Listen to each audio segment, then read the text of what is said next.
Pelo Campeonato Brasileiro da Série A, o Goiás jogou no Maracanã e perdeu por 3-0 para a equipe do Fluminense. Primeiro gol do jogo, Germancano de cabeça. Alan fez o segundo gol. E Michel Araújo o terceiro, os 3 gols marcados no segundo tempo. José Carlos Lopes, mais respeitado, a sua análise desse jogo. Foi um jogo difícil, o time do Fluminense dominou, teve uma posse de bola absurda, foi realmente melhor do que o time do Goiás. Mas mesmo assim o Goiás conseguiu ter momentos bons na partida, de segurar essa grande produção do time do Fluminense. Terminou o primeiro tempo em 0-0. No segundo tempo, o Goiás começou tendo também oportunidades, encarando o time do Fluminense, conseguiu até os seus primeiros escanteios na partida no início do segundo tempo. E no final do primeiro tempo, voltando, o Dadá Belmonte se envolveu na confusão com o Paulo Henrique Ganso. Os dois receberam cartão amarelo. No início do segundo tempo, um lance lateral. O Paulo Henrique Ganso deu 2 coques, 2 cascudos, que a gente chama aqui em Goiás, no jogador do Goiás. O árbitro marcou falta, o senhor Paulo César Zanovelli, de Minas Gerais. Mas não expulsou o Paulo Henrique Ganso. E aí o juvenil e responsável do jogador do Goiás, a arbitragem não expulsou, não fez a parte dele, e ele quis fazer a correção e deu uma falta dura no Ganso para segundo cartão amarelo, e aí foi expulso, para mostrar a medida que tem no futebol brasileiro. O Ganso, com 2 murros na cabeça do Dadá Belmonte, não foi expulso, já estava de amarelo. Agora o Dadá, por uma falta que realmente mereceu, foi expulso. Então fica bem claro a arbitragem. Então o Goiás resistiu bravamente. O primeiro gol do Fluminense só foi sair aos 32 do segundo tempo. Só aos 32. Então o Goiás, mesmo com jogador a menos, resistiu bravamente, mas acabou prevalecendo o melhor futebol do Fluminense. Houve participação da arbitragem? Houve, porque o que era para ser expulso era o Ganso. Se tivesse sido expulso o Ganso, não teria sido expulso o Dadá Belmonte. Mas a vitória do Fluminense foi do time que jogou melhor do que o Goiás.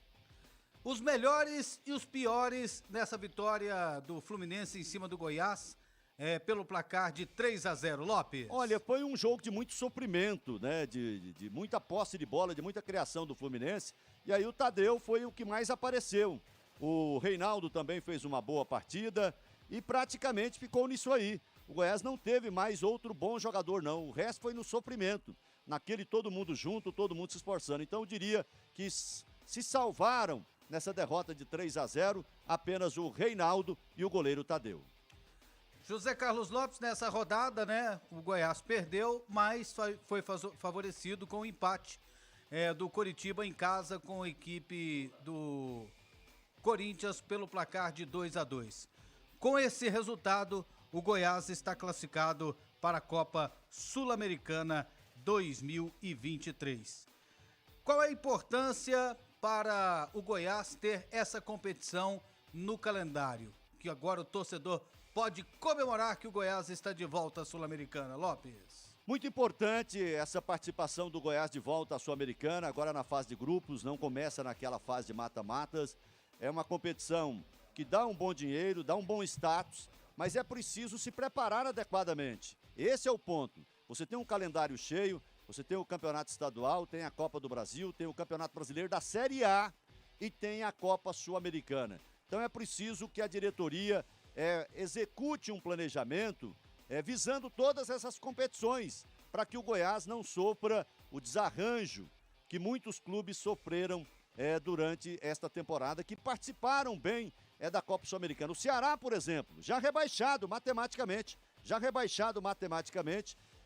e tinha tido 100% na fase de grupos, ganhou 5, 6 partidas consecutivas na Copa Sul-Americana. Então isso mostra que a diretoria do Goiás vai ter que fazer um elenco competente para disputar tudo isso. Mas parabéns a esse limitado grupo do Goiás. Conseguiu a permanência com 3 rodadas de antecedência e com uma, matematicamente, também a sua vaga na Copa Sul-Americana. Parabéns a todo o grupo, aos jogadores, ao técnico Jair Ventura, aos dirigentes do Goiás, que conseguiram realmente fazer um trabalho importante com poucos reforços, mas pontuais, como o Pedro Raul, por exemplo, que deu certo. Então o Goiás, com poucos reforços, montou um time brigador, valente. E a diretoria e a torcida, acima de tudo, que compareceu em grande número em todos os jogos do Goiás no estádio Ailê Pinheiro na Serrinha. Todo mundo de parabéns. O Goiás conseguiu bem mais cedo do que eu imaginava os seus objetivos, a permanência e a vaga na Copa Sul-Americana. O Goiás encerra sua participação no Campeonato Brasileiro domingo contra o São Paulo no estádio Ailê Pinheiro.